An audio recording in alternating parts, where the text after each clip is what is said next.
દ્વારા આપણા બ્રહ્માંડનું સર્જન થયું અને પછી તેનું વિસ્તરણ થયું. સૂર્યની ફરતે ઘૂમતા ગ્રહો બન્યા. તમે અને હું બન્યા અને આ રોગોને બનાવ્યો. હું મિયા ફુસ્કી. આપ સૌનું સોલાર સિસ્ટમ થિયેટરમાં સ્વાગત છે. તમે મને બનાવ્યો એ બરાબર, પણ સાહેબ તમને કોણે બનાવ્યા? ચૂપ થા મૂર્ખ. એ ભૂલ નહીં. તું માત્ર એક રોબો છે. તારી પાસે તારું પોતાનું મગજ નથી. તું મારો નોકર છે. તું મને આવા પ્રશ્નો કેમ પૂછી શકે? સારું સારું, પણ સાહેબ તમને કોણે બનાવ્યા? ઓહ, આ તે કેવો મૂર્ખ છે. પણ સાચું કહું તો ઘણીવાર આ રોબો લાખો રૂપિયાના પ્રશ્નો પૂછે છે. આ એક એવો જ અઘરો પ્રશ્ન છે. આપણા ગ્રહ પર જીવનનું સર્જન કેવી રીતે થયું? ખરેખર કહું તો હું પણ તેનો જવાબ જાણતો નથી. હા, હું હંમેશા જવાબ જાણતો હતો. તે શરૂ થયું સામાન્ય એવા હાઇડ્રોજન પરમાણુથી અને ધીમે ધીમે ખૂબ જ જટિલ અણુઓ બનતા ગયા, ત્યાં સુધી કે તે પોતાની જાતે પોતાની પ્રતિકૃતિ ન બનાવે.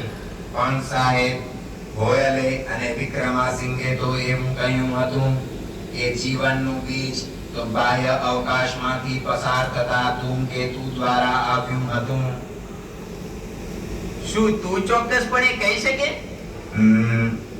ના સાહેબ, હું તો નહીં, પણ ગોયલે અને વિક્રમાસિંઘે કહ્યું હતું. પણ હું ચોક્કસ છું. તેની શરૂઆત સમુદ્રોમાં અમીબા દ્વારા થઈ હતી અને પછી વધારે ને વધારે જટિલ સજીવો પાણીમાં બનતા ગયા.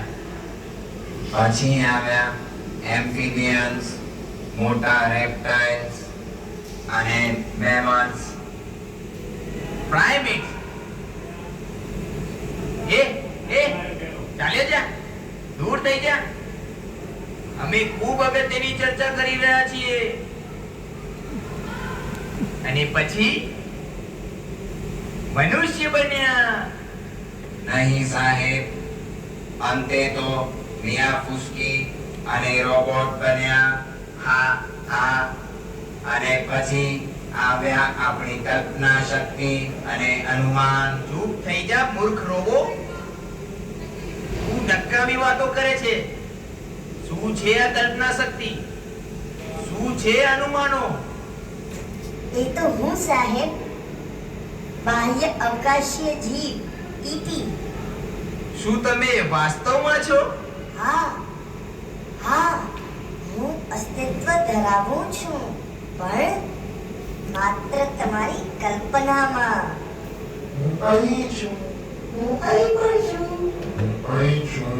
અહીં આવ્યો. આ બાજુ ઘરે ભૂલતા નહીં. અમે બધા બાહ્ય અવકાશીય જીવો તમારા મગજમાં છીએ. શું તમે બીજા ગ્રહ પરથી આવો છો? નહીં સાહેબ, તે શક્ય નથી. ભૂતના ટચુકડા ગ્રહ તરફ જુઓ, જે સૂર્યથી એટલો નજીક છે કે ત્યાં રહેલ દરેક વસ્તુ સળગી જાય. પછીના ગ્રહ તરફ જુઓ, શુક્ર. તેનું વાતાવરણ કાર્બન ડાયોક્સાઇડ થી ભરપૂર છે. ત્યાં કોઈ પણ જીવંત વસ્તુ રહી શકે નહીં. અને આપણે ચંદ્ર વિશે તો જાણીએ છીએ કે ત્યાં જીવનના કોઈ સંકેત નથી. આપણે મંગળ પર રોવર્સ મોકલ્યા, પણ ત્યાં પણ જીવન નથી. ગુરુ ખૂબ જ ભારે છે. તેના વાતાવરણમાં કોઈ પણ ચીજનો ભૂકો થઈ જાય. અને પછી શનિ, યુરેનસ, નેપચ્યુન સૂર્યથી ખૂબ જ દૂર હોવાથી ખૂબ જ ઠંડા છે. ત્યાં રહેલ દરેક ચીજ વસ્તુ થીજીને મૃત્યુ પામી જાય. અંદાજિત રીતે પ્લુટોના પાડોશ વિશે કંઈ કહી શકાય નહીં.